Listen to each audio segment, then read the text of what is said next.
Olá pessoal, sou o Tarcísio Apolo aqui, dando continuidade aqui ao nosso curso de Excel, bem atualizado, né, aqui no ano de 2022. Nós aproveitamos aqui a nossa última aula, né, nossa última tabela que a gente já formatou. Se você não viu, assista em seguida essa aula anterior, tá?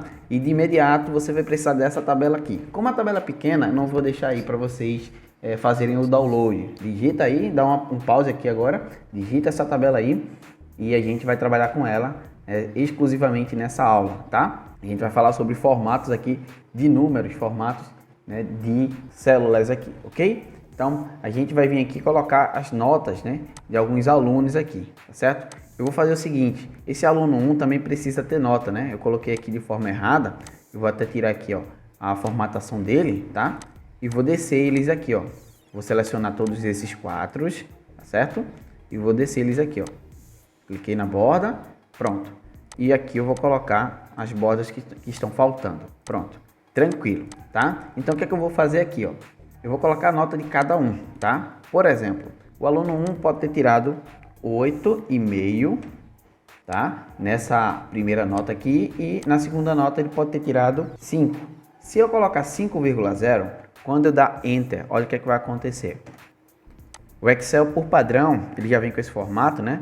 Ele vai colocar só o 5, tá? Por mais que eu tenha digitado 5,0, né? Que numericamente é a mesma coisa. Mas aqui que entra essa questão de formatos de número, né? Que você pode trocar o formato, tá? Inclusive, tem muita gente que quando vai digitar, digita aqui assim o R, né? O R cifrão, coloca o R, depois o cifrão e coloca o 5, né? Quando vai se tratar de alguma coisa de valor, tá? Isso é errado, tá? Apesar que aqui ele vai reconhecer já em formato de moeda, tá? Mas você não precisa fazer isso, você só precisa digitar o 5 e depois você vem aqui e coloca aí o formato de moeda, o R cifrão já vai ser colocado aqui. Perceba que aqui na barra de fórmulas só vai estar o 5 mesmo e aqui é tipo um módulo de visualização para você, tá? Como a gente está falando de notas, a gente não vai colocar o R cifrão aqui, né? Eu vou colocar aqui, ó, geral de novo, ó. Aí volta para o que estava antes, tá? E aqui eu posso já configurar tudo isso aqui para receber minhas notas, tá? Então vamos supor que eu quero trabalhar dentro desse intervalo aqui, ó, que eu selecionei aqui de 8,5 até essa última célula aqui, tá? Que é C6. Eu quero trabalhar com duas casas decimais, tá? Então eu vou vir aqui no grupo de número e aqui eu tenho aqui duas ferramentas que tem para aumentar o número de casas decimais e diminuir o número de casas decimais, tá? Então vou vir aqui, ó, em aumentar e vou colocar duas casas decimais, tá? Deixei assim desse jeito, ok? Quando eu digitar aqui agora, por exemplo, no aluno 2, eu vou digitar o 5, ó, ele já vai deixar as duas casas decimais. De imediato eu já posso fazer também a mesma coisa aqui, ó, colocar os números centralizados, tá? Posso colocar um tamanho específico para os números, posso colocar negrito se eu quiser também, tá? E já posso colocar uma corzinha bem clarinha de preenchimento aqui, ó. Colocar um cinza bem clarinho, só para diferenciar onde é que vai ficar as notas, certo? Isso aqui eu tô fazendo desse jeito aqui porque eu quero, mas tem outras formas de você fazer a formatação da sua tabela, a gente vai chegar nesse ponto depois, tá? É só para esse exemplo aqui. Então, eu tenho esses formatos, mas eu posso ter outros vários formatos. Então, vou usar o exemplo desse 5 aqui para a gente trocar os formatos aqui, ó. Eu posso vir em número, né? Como já está, não vai alterar. Posso trocar o formato para contábil, para moeda. Por exemplo, o formato aqui, ó.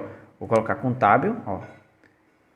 Vou deixar maior aqui só para você ver a diferença. Se eu colocar contábil, né? Ele já está aqui, vai ficar com o R cifrão mais afastado. Quando eu coloco moeda, né? O cifrão ele fica junto com o valor, né? O número 5. Quando eu coloco aqui data abreviada, ele vai colocar com aquele 5 que eu coloquei. Não estou alterando aqui, tá, gente? Eu não estou alterando o valor, não. Né? Eu digitei só o 5, ó. Vou voltar aqui para o geral, ó. O 5 continua aqui. Só que para o Excel, cada número que a gente coloca aqui também pode ser representado por uma data, tá? A gente vai falar mais para frente com isso aqui. Inclusive, é com esse conceito que o Excel consegue fazer as nossas contas de datas, né? A gente vai chegar nessa fase ainda, tá? Então, a gente tem essas opções. Então, tem outros formatos aqui que eu consigo. E inclusive, tem mais formatos aqui que eu, inclusive, queria que você desse uma olhada aqui como dever de casa, tá? E você consegue colocar, ó, porcentagem, tá? tem outras opções aqui, tem várias opções. Essas daqui são as mais usadas, tá? Então, quando a gente for trocar aqui o formato da célula, a gente não está alterando o valor, né? A gente só está trocando o modo de visualização daquele item, né, para a gente trabalhar, tá certo? O formato de fato que vai ser apresentado para mim. Então, vou colocar aqui número de novo, ó, né?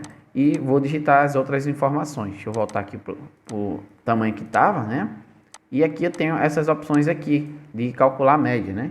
Então, só para a gente terminar aqui a aula, a gente tem ainda esses outros itens aqui, estilo de porcentagem, que você pode colocar aqui, ó. E aqui eu tenho separador de milhar, você também tem a opção de colocar, tá? Aqui eu coloquei aqui já e voltou para os 5,00, né?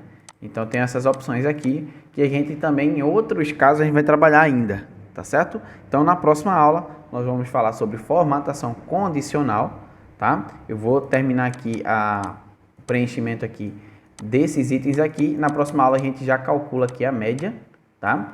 E a gente já vai trabalhar com a formatação condicional. A gente tá seguindo aqui essas ferramentas, tá certo? Então, espero que vocês tenham gostado. Até a próxima aula. Tchau, tchau.